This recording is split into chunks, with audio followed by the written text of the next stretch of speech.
ਸਰਦਾਰ ਸਿਮਰਨਜੀਤ ਸਿੰਘ ਮਾਨ ਦਾ ਬਿਆਨ ਅਮਰੀਕਨ ਹਿੰਦੂ ਸਿੱਖਾਂ ਨੂੰ ਆਪਸ ਵਿੱਚ ਲੜਾਉਣ ਦੀਆਂ ਕਰ ਰਹੇ ਹਨ ਕੋਸ਼ਿਸ਼ਾਂ। ਬੰਦੀ ਸਿੰਘਾਂ ਦੀ ਰਿਹਾਈ ਲਈ 20 ਦਸੰਬਰ ਨੂੰ ਰਾਸ਼ਟਰਪਤੀ ਨੂੰ ਮਿਲਣਗੇ ਐਸਜੀਪੀਸੀ ਪ੍ਰਧਾਨ। ਕਿਸਾਨਾਂ ਦੀਆਂ ਮੰਗਾਂ ਨੂੰ ਲੈ ਕੇ ਫਿਰ ਮੁੱਕਰੀ ਪੰਜਾਬ ਸਰਕਾਰ।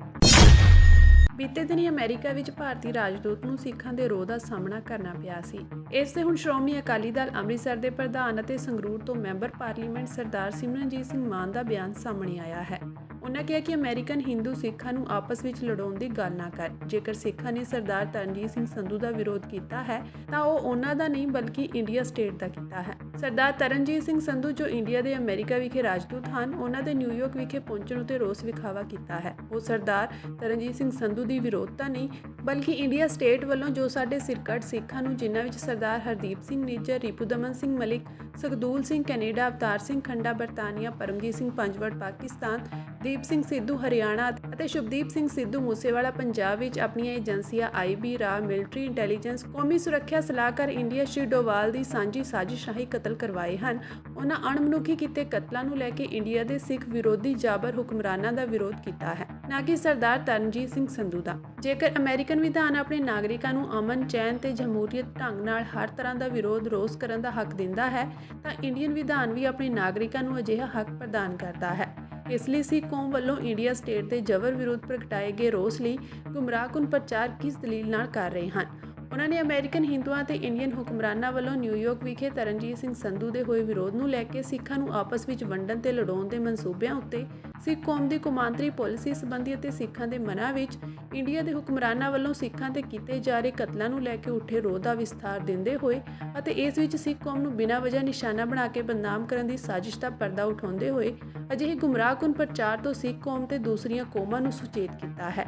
ਉਹਨਾਂ ਕਿਹਾ ਕਿ ਕਿਉਂਕਿ ਸਿੱਖ ਕੌਮ ਕਦੀ ਵੀ ਆਪਣੇ ਕੌਮੀ ਦੁਸ਼ਮਣਾਂ ਨੂੰ ਨਾ ਤਾਂ ਭੁੱਲਦੀ ਹੈ ਅਤੇ ਨਾ ਹੀ ਕਦੇ ਮੁਆਫ ਕਰਦੀ ਹੈ। ਇਤਿਹਾਸ ਇਸ ਗੱਲ ਦੀ ਪ੍ਰਤੱਖ ਗਵਾਹੀ ਭਰਦਾ ਹੈ।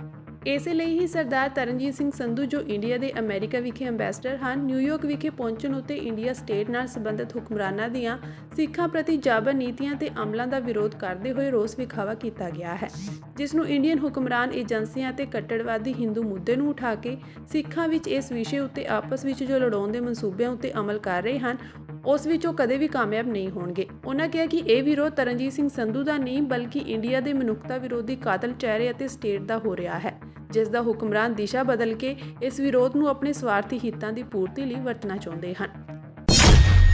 ਬੰਦੀ ਸਿੰਘਾਂ ਦੀ ਰਿਹਾਈ ਮੁਹਿੰਮ ਨੂੰ ਤੇਜ਼ ਕਰਨ ਲਈ ਸ਼੍ਰੋਮਣੀ ਅਕਾਲੀ ਦਲ ਬਾਦਲ ਅਤੇ ਸ਼੍ਰੋਮਣੀ ਗੁਰਦੁਆਰਾ ਪ੍ਰਬੰਧਕ ਕਮੇਟੀ ਮਿਲ ਕੇ ਕੰਮ ਕਰੇਗੀ। ਇਸ ਦੇ ਮੱਦੇਨਜ਼ਰ 20 ਦਸੰਬਰ ਨੂੰ ਸੁਖਬੀਰ ਸਿੰਘ ਬਾਦਲ ਤੇ ਐਡਵੋਕੇਟ ਧਾਮੀ ਰਾਸ਼ਟਰਪਤੀ ਭਵਨ ਜਾਣਗੇ। ਉੱਥੇ ਹੀ ਉਹ ਸ਼੍ਰੋਮਣੀ ਕਮੇਟੀ ਵੱਲੋਂ ਭਰਵਾਏ ਪਰਫੋਰਮੇ ਰਾਸ਼ਟਰਪਤੀ ਨੂੰ ਸੌਂਪਣਗੇ। ਇੱਕ ਬੰਦੀ ਸਿੰਘਾਂ ਦੀ ਰਿਹਾਈ ਵਾਸਤੇ ਸ਼੍ਰੋਮਣੀ ਗੁਰਦੁਆਰਾ ਪ੍ਰਬੰਧਕ ਕਮੇਟੀ ਵੱਲੋਂ ਬੜੇ ਵੱਡੇ ਪੱਧਰ ਤੇ ਮੁਹਿੰਮ ਚਲਾਈ ਗਈ ਸੀ, ਜਿਹਦੇ ਵਿੱਚ ਲੱਖਾਂ ਲੋਕਾਂ ਨੇ ਜਿਹੜਾ ਬੰਦੀ ਸਿੰਘਾਂ ਦੀ ਰਿਹਾਈ ਨੂੰ ਲੈ ਕੇ ਤੇ ਫਾਰਮ ਭਰੇ ਸੀ। ਪਰ ਅਫਸੋਸ ਹੈ ਕਿ ਬਹੁਤ ਵਾਰੀ ਸਮਾਂ ਮੰਗਿਆ ਗਿਆ ਰਾਸ਼ਟਰਪਤੀ ਜੀ ਕੋਲੋਂ, ਹਾਲੇ ਤੱਕ ਉਹਦੇ ਕੰਮ ਵਾਸਤੇ ਜਿਹੜੀ ਆ ਉਹ ਫਾਰਮ ਐਕਸੈਪਟ ਕਰਨ ਵਾਸਤੇ ਡੇਟ ਨਹੀਂ ਮਿਲੀ। ਹੁਣ ਅਸੀਂ ਫੈਸਲਾ ਕੀਤਾ ਕਿ 20 ਤਰੀਕ ਨੂੰ ਪ੍ਰਧਾਨ ਸ਼੍ਰੋਮਣੀ ਅਕਾਲੀ ਦਲ ਸਰਦਾਰ ਸੁਖਬੀਰ ਸਿੰਘ ਬਾਦਲ ਸਾਹਿਬ ਵੀ, ਸ਼੍ਰੋਮਣੀ ਗੁਰਦੁਆਰਾ ਪ੍ਰਬੰਧਕ ਕਮੇਟੀ ਦੇ ਪ੍ਰਧਾਨ ਸਰਦਾਰ ਹਰਜਿੰਦਰ ਸਿੰਘ ਧਾਮੀ ਸਾਹਿਬ, ਐਡਵੋਕੇਟ ਸਾਹਿਬ ਵੀ, ਸਾਰੀ ਸਾਡੀ ਸੀਨੀਅਰ ਲੀਡਰਸ਼ਿਪ ਤੇ ਵਰਕਰ ਵੱਡੀ ਗਿਣਤੀ ਦੇ ਵਿੱਚ 20 ਦਸੰਬਰ ਨੂੰ ਜਿਹੜਾ ਇਸੇ ਨੂੰ ਉਹ ਦਿੱਲੀ ਜਾ ਕੇ ਰਾਸ਼ਟਰਪਤੀ ਭਵਨ ਜਿਹੜੇ ਆ ਉਹ ਲੱਖਾਂ ਦੀ ਗਿਣਤੀ ਦੇ ਵਿੱਚ ਜਿਹੜੇ ਸਾਰੇ ਫਾਰਮ ਹੈ ਉਹ ਸਬਮਿਟ ਕਰਕੇ ਤੇ ਮੰਗ ਕਰਨਗੇ, ਜਿਹੜੀ ਭਾਵਨਾ ਹੈ ਸੰਗਤ ਦੀ, ਕਿ ਸਾਰੇ ਬੰਦੀ ਸਿੰਘਾਂ ਨੂੰ ਤੁਰੰਤ ਜਿਹੜਾ ਉਹ ਰਿਹਾ ਕੀਤਾ ਜਾਵੇ। ਕਿਸਾਨਾਂ ਨਾਲ ਕੀਤੇ ਵਾਅਦੇ ਤੋਂ ਇੱਕ ਵਾਰ ਫਿਰ ਮੁੱਖ ਮੰਤਰੀ ਪੰਜਾਬ ਭਗਵੰਤ ਮਾਨ ਮੁੱਕਰ ਗਏ ਹਨ। ਵਿਧਾਨ ਸਭਾ ਵਿੱਚ ਗੰਨੇ ਦੀ ਕੀਮਤ ਬਾਰੇ ਕੋਈ ਵੀ ਐਲਾਨ ਨਹੀਂ ਕੀਤਾ ਗਿਆ, ਜਿਸ ਤੋਂ ਕਿਸਾਨ ਕਾਫੀ ਨਾਰਾਜ਼ ਹਨ। ਦਰਅਸਲ ਕਿਸਾਨਾਂ ਨਾਲ ਹੋਈ ਮੀਟਿੰਗ ਦੌਰਾਨ ਮੁੱਖ ਮੰਤਰੀ ਨੇ ਉਹਨਾਂ ਨਾਲ ਵਾਅਦਾ ਕੀਤਾ ਸੀ ਕਿ ਉਹ ਵਿਧਾਨ ਸਭਾ ਦੇ ਸੈਸ਼ਨ ਵਿੱਚ ਇਹ ਐਲਾਨ ਕਰਕੇ ਕਿਸਾਨਾਂ ਦੀ ਮੰਗ ਪੂਰੀ ਕਰਨਗੇ। ਪਰ ਅੱਜ ਵਿਧਾਨ ਸਭਾ ਦੇ ਸੈਸ਼ਨ ਦਾ ਆਖਰੀ ਦਿਨ ਵੀ ਬੀਤ ਗਿਆ ਤੇ ਕਿਸਾਨਾਂ ਦੇ ਵਾਅਦੇ ਅਨੁਸਾਰ ਕੋਈ ਐਲਾਨ ਨਹੀਂ ਕੀਤੇ ਜਾਣ ਕਾਰਨ ਕਿਸਾਨ ਰੋਸ ਜਤਾ ਰਹੇ ਹਨ। ਕਿਸਾਨਾਂ ਦਾ ਕਹਿਣਾ ਹੈ ਕਿ ਜੇਕਰ ਜਲਦੀ ਮੁੱਖ ਮੰਤਰੀ ਨੇ ਕਿਸਾਨਾਂ ਦੀਆਂ ਮੰਗਾਂ ਨਾ ਮੰਨੀਆਂ ਤਾਂ ਕਿਸਾਨਾਂ ਦੇ ਭਾਰੀ ਰੋਸ ਦਾ ਸਾਹਮਣਾ ਕਰਨਾ ਪਵੇਗਾ।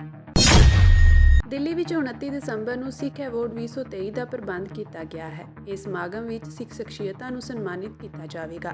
10 ਕੈਟੇਗਰੀਆਂ ਵਿੱਚ ਅਵਾਰਡ ਦਿੱਤੇ ਜਾਣਗੇ। ਇਸ ਮੌਕੇ ਸਮਾਗਮ ਦੇ ਪ੍ਰਬੰਧਕ ਨਵਦੀਪ ਬਾਂਸਲ ਨੇ ਕਿਹਾ ਕਿ ਇਹ ਅਵਾਰਡ ਦੇਸ਼ਾਂ ਵਿਦੇਸ਼ਾਂ ਵਿੱਚ ਨਾਮ ਖੱਟਣ ਵਾਲੀਆਂ ਸਿੱਖ ਸ਼ਖਸੀਅਤਾਂ ਦੇ ਸਨਮਾਨ ਵਿੱਚ ਦਿੱਤਾ ਜਾਵੇਗਾ। ਤੇ ਸਾਨੂੰ ਬਹੁਤ ਖੁਸ਼ੀ ਹੋ ਰਹੀ ਹੈ ਵੀ ਇਸ ਸਾਲ ਦੂਜੀ ਵਾਰੀ ਦਿੱਲੀ ਦੇ ਵਿੱਚ ਸਿੱਖ ਅਵਾਰਡ ਆ ਰਹੇ ਆ 29 December at the Bellamont Hotel on the NH8 expressway. So ਤਕਰੀਬਨ 500 ਬੰਦਾ ਆ ਰਿਹਾ ਪੂਰੀ ਦੁਨੀਆ ਤੋਂ to celebrate the successes and achievements of the Sikh community from around the world. ਸਾਡੇ 10 categories ਹੈਗੀਆਂ Sikhs in business, Sikhs in media, Sikhs in sports, education, charity, seva, lifetime achievement, the special recognition. Shiromani Akali Dal Badal ਦੇ ਆਗੂ ਵਿਕਰਮ ਸਿੰਘ ਮਜੀਠੀਆ ਵੱਲੋਂ press conference ਕੀਤੀ ਗਈ। ਇਸ ਮੌਕੇ ਉਹ ਸੁਲਤਾਨਪੁਰ ਲੋਧੀ ਵਿਖੇ ਹੋਏ ਗੋਲੀकांड ਤੇ ਆਪ ਸਰਕਾਰ ਨੂੰ ਘੇਰਦੇ ਨਜ਼ਰ ਆਏ। ਉਹਨਾਂ ਦਾ ਕਹਿਣਾ ਹੈ ਕਿ ਮੁੱਖ ਮੰਤਰੀ ਭਗਵੰਤ ਮਾਨ ਦੇ ਇਸ਼ਾਰੇ ਤੇ ਹੀ ਗੁਰੂ ਘਰ ਵਿੱਚ ਇਹ ਫਾਇਰਿੰਗ ਹੋਈ ਹੈ। ਨਿਤਨੇਮ ਕਰਦੇ ਲੋਕਾਂ ਤੇ ਗੋਲੀਆਂ ਚਲਾਈਆਂ ਗਈਆਂ। ਇਸ ਘਟਨਾ ਨੂੰ ਦਿਖਾਉਣ ਵਾਲੇ ਪੱਤਰਕਾਰ ਨਾਲ ਵੀ ਕੁੱਟਮਾਰ ਕੀਤੀ ਗਈ ਹੈ। ਇਹ ਬਹੁਤ ਹੀ ਮੰਦਭਾਗੀ ਘਟਨਾ ਹੈ ਕਿ ਜੋ ਸੁਲਤਾਨਪੁਰ ਲੋਧੀ ਗੁਰਦੁਆਰਾ ਸਾਹਿਬ ਬੇਰ ਸਾਹਿਬ ਅੱਗੇ ਅਕਾਲ ਬੂੰਗਾ ਗੁਰਦੁਆਰਾ ਸਾਹਿਬ 'ਚ ਜੋ ਉਥੇ ਭਗਵੰਤ ਮਾਨ ਦੇ ਇਸ਼ਾਰੇ 'ਤੇ ਔਰ ਜਿਸ ਸਕੂਲ 'ਚ ਉਹਨਾਂ ਦੇ ਭੈਣ ਜੀ ਮਨਪ੍ਰੀਤ ਕੌਰ ਤੇ ਉਹਨਾਂ ਦੇ ਧਰਮ ਪਤਨੀ ਜੀ ਡਾਕਟਰ ਗੁਰਪ੍ਰੀਤ ਕੌਰ ਜੀ ਦਾ ਆਣਾ ਜਾਣਾ ਵੀ ਬੜਾ ਹੈ ਔਰ ਮਨਪ੍ਰੀਤ ਕੌਰ ਜੀ ਉੱਥੇ ਸਰਵਿਸ ਵੀ ਨਿਭਾਉਂਦੇ ਰਹੇ ਆ। ਮੈਨੂੰ ਲੱਗਦਾ ਹੁਣ ਜੋ ਉਹਨਾਂ ਨੇ ਕਬਜ਼ਾ ਬਾਬਾ ਬਲਬੀਰ ਸਿੰਘ ਹੋਰਾਂ ਨੂੰ ਦਿਵਾਉਣ ਦਾ ਜਿਹੜਾ ਕੰਮ ਕੀਤਾ ਔਰ ਜੋ ਪੁਲਿਸ ਦੀ ਕਾਰਵਾਈ ਰਹੀ ਆ ਉੱਥੇ ਉਹਦੇ ਨਾਲ ਉਹਨਾਂ ਨੂੰ ਪ੍ਰਮੋਸ਼ਨ ਵੀ ਮਿਲੀ ਹੋਣੀ ਔਰ ਸਰਕਾਰ ਦੀ ਤੇ ਪ੍ਰਸ਼ਾਸਨ ਦੀ ਕਿਸ ਤਰੀਕੇ ਦੀ ਮਿਲੀ ਭੁਗਤ ਹੈ। ਮੈਂ ਉਸ ਦਿਨ ਵੀ ਜ਼ਿਕਰ ਕੀਤਾ ਸੀ ਕਿ ਕੋਈ ਲਾਅ ਐਂਡ ਆਰਡਰ ਪ੍ਰੋਬਲਮ ਨਹੀਂ ਸੀ ਉੱਥੇ। ਅੰਮ੍ਰਿਤ ਵੇਲਾ ਗੁਰਸਿੱਖਾਂ ਵਾਸਤੇ ਉਹਦੀ ਬੜੀ ਅਹਿਮੀਅਤ ਹੁੰਦੀ ਆ। ਜਦੋਂ ਨਿਤਨੇਮ ਚੱਲਦਾ ਹੋਵੇ, ਅਖੰਡ ਪਾਠ ਸਾਹਿਬ ਦੇ ਜਾਪ ਚੱਲਦੇ ਹੋਣ, ਕਿਸ ਤਰੀਕੇ ਨਾਲ ਉੱਥੇ ਫਾਇਰਿੰਗ ਹੋਈ, ਕਿਵੇਂ ਬੂਟ ਪਾ ਕੇ ਪੁਲਿਸ ਦਾਖਲ ਹੋਈ। ਇੱਕ ਪੱਤਰਕਾਰ ਵੀਰ ਚਰਨਜੀਤ ਸਿੰਘ ਢਿੱਲੋਂ ਜਿਹਦੀਆਂ ਸੱਟਾਂ ਵੀ ਲੱਗੀਆਂ, ਉਹਦਾ ਫੋਨ ਵੀ ਤੋੜਤਾ, ਕੈਮਰਾ ਵੀ ਤੋੜਤਾ, ਸਿਰਫ ਇਸ ਲਈ ਕਿ ਅਸਲੀਅਤ ਸਾਹਮਣੇ ਨਾ ਆ ਸਕੇ। ਔਰ ਜਦੋਂ ਫਾਇਰਿੰਗ ਹੁੰਦੀ ਸੀ, ਜਦੋਂ ਇੱਕ ਬੰਦਾ ਰਿਕਾਰਡ ਕਰਦਾ ਸੀ, ਪੁਲਿਸ ਕਿਵੇਂ ਉਹਦੇ ਸਾਹਮਣੇ ਆ ਕੇ ਖਲੋਂਦੀ ਸੀ, ਸ਼ੀਲਡ ਕਰਦੀ ਸੀ। ਪੰਜਾਬ ਵਿਧਾਨ ਸਭਾ ਦੇ ਸਰਦ-ਰੁੱਤ ਸੈਸ਼ਨ ਦੇ ਦੂਜੇ ਅਤੇ ਆਖਰੀ ਦਿਨ ਕਾਨੂੰਨ ਵਿਵਸਥਾ ਨੂੰ ਲੈ ਕੇ ਹੰਗਾਮਾ ਜਾਰੀ ਰਿਹਾ। ਮਤਾ ਪੇਸ਼ ਕਰਦਿਆਂ ਵਿਰੋਧੀ ਧਿਰ ਦੇ ਨੇਤਾ ਪ੍ਰਤਾਪ ਸਿੰਘ ਬਾਜਵਾ ਨੇ ਪੰਜਾਬ ਦੇ ਮੁੱਦੇ ਉਠਾਉਣ ਲਈ ਹੋਰ ਸਮਾਂ ਮੰਗਿਆ। ਜਦੋਂ ਸਪੀਕਰ ਕੁਲਤਾਰ ਸਿੰਘ ਸੰਧਵਾ ਨੇ ਸਪਸ਼ਟ ਕੀਤਾ ਕਿ ਮੁੱਦੇ ਉਠਾਏ ਗਏ ਹਨ ਤਾਂ ਵਿਰੋਧੀ ਧਿਰ ਨੇ ਹੰਗਾਮਾ ਕਰਨਾ ਸ਼ੁਰੂ ਕਰ ਦਿੱਤਾ। ਪ੍ਰਤਾਪ ਸਿੰਘ ਬਾਜਵਾ ਨੇ ਕਿਹਾ ਕਿ ਪੰਜਾਬ ਦੀ ਅਮਨ ਕਾਨੂੰਨ ਦੀ ਸਥਿਤੀ ਗੰਭੀਰ ਹੈ ਅਤੇ ਨਸ਼ਿਆਂ ਤੇ ਵੀ ਵਿਸਥਾਰ ਨਾਲ ਚਰਚਾ ਹੋਣੀ ਚਾਹੀਦੀ ਹੈ। ਇਜਲਾਸ ਸਿਰਫ 2 ਦਿਨ ਲਈ ਸੱਦਣਾ ਠੀਕ ਨਹੀਂ ਹੈ। ਅਜਿਹੀ ਸਥਿਤੀ ਵਿੱਚ ਪੰਜਾਬ ਦੇ ਮੁੱਦੇ ਸਹੀ ਢੰਗ ਨਾਲ ਨਹੀਂ ਉਠਾਏ ਜਾ ਸਕਦੇ। ਇਸ ਤੋਂ ਬਾਅਦ ਕਾਂਗਰਸੀ ਵਿਧਾਇਕ ਸਰਕਾਰ ਵਿਰੁੱਧ ਨਾਅਰੇਬਾਜ਼ੀ ਕਰਦੇ ਹੋਏ ਸਦਨ 'ਚੋਂ ਵਾਕਆਊਟ ਕਰ ਗਏ। ਉਹਨਾਂ ਦੇ ਨਾਲ ਕਈ ਕਾਂਗਰਸੀ ਆਗੂ ਵੀ ਸਦਨ ਛੱਡ ਕੇ ਚਲੇ ਗਏ, ਜਿਸ ਤੋਂ ਬਾਅਦ ਸਦਨ ਨੂੰ ਅਣਮਿੱਥੇ ਸਮੇਂ ਲਈ ਮੁਲਤਵੀ ਕਰ ਦਿੱਤਾ ਗਿਆ। ਦੂਜੇ ਦਿਨ ਸਦਨ ਵਿੱਚ 4 ਬਿੱਲ ਪਾਸ ਕੀਤੇ ਗਏ। ਇਸ ਦੌਰਾਨ ਟ੍ਰਾਂਸਫਰ ਆਫ ਪ੍ਰਾਪਰਟੀ ਪੰਜਾਬ ਸੋਧ ਬਿੱਲ, ਰਜਿਸਟ੍ਰੇਸ਼ਨ ਪੰਜਾਬ ਸੋਧ ਬਿੱਲ, ਇੰਡੀਅਨ ਸਟੈਂਪ ਪੰਜਾਬ ਸੋਧ ਬਿੱਲ ਅਤੇ ਪੰਜਾਬ ਕੈਨਾਲ ਅਤੇ ਡਰੇਨੇਜ ਬਿੱਲ ਨੂੰ ਸਰਬਸੰਮਤੀ ਨਾਲ ਪਾਸ ਕੀਤਾ ਗਿਆ। ਇੱਕ ਤੇ ਐਡਜੋਇਨਮੈਂਟ ਮੋਸ਼ਨ ਅਸੀਂ ਲਾਅ ਐਂਡ ਆਰਡਰ ਤੇ ਲੈ ਕੇ ਆ। ਅਨਫੋਰਚੂਨੇਟ ਵੇਖੋ, ਇਹ ਤਾਂ ਸਪੀਕਰ ਸਾਹਿਬ ਨੇ ਕਿਉਂ ਨਹੀਂ ਐਕਸੈਪਟ ਕੀਤੀ, ਉਹਦਾ ਕਾਰਨ ਹੀ ਕੋਈ ਨਹੀਂ। ਕੱਲ ਹੀ ਅਖਬਾਰ ਦੇ ਵਿੱਚ ਇੱਕ ਖਬਰ ਆਈ ਹੈ ਕਿ 600 ਪੰਜਾਬ ਪੁਲਿਸ ਦਾ EMPLOYE ਹਰ ਮਹੀਨੇ ਵੋਲੰਟਰੀ ਰਿਟਾਇਰਮੈਂਟ ਲੈ ਰਹੇ ਆ। ਵੋਲੰਟਰੀ ਰਿਟਾਇਰਮੈਂਟ ਪੰਜਾਬ ਪੁਲਿਸ ਦੇ ਬੰਦੇ ਲੈ ਰਹੇ। ਉਹ ਕਹਿੰਦੇ ਨੇ ਕਿ ਸਾਨੂੰ ਇਲੀਗਲ ਕੰਮ ਕਰਵਾਉਣ ਦੀ ਕੋਸ਼ਿਸ਼ ਤੇ ਓਵਰ ਡਿਪਲੋਇਮੈਂਟ, ਜਦੋਂ ਸਾਡੇ ਡਿਊਟੀ ਆਵਰਸ ਵੀ ਹੈ ਨਹੀਂ ਉਦੋਂ ਵੀ ਸਾਡੇ ਕੋਲ ਕੰਮ ਜਿਹੜਾ ਲਿਆ ਜਾ ਰਿਹਾ। ਤੋ ਇਹ ਕੰਪਲੀਟਲੀ ਮੈਂ ਸਮਝਦਾ ਧੋਖਾ ਕੀਤਾ ਪੰਜਾਬ ਦੇ ਲੋਕਾਂ ਨਾਲ। ਅਸੀਂ ਇਹਨੂੰ ਕੰਡੈਮ ਕਰ। ਅੱਜ ਪੰਜਾਬ ਦੇ ਵਿੱਚ ਤੁਹਾਨੂੰ ਮੈਂ ਕਈ ਵਾਰ ਪ੍ਰੈਸ ਵਾਲੇ ਕਿਹਾ, ਤੁਸੀਂ ਮੰਨੇ ਨਹੀਂ।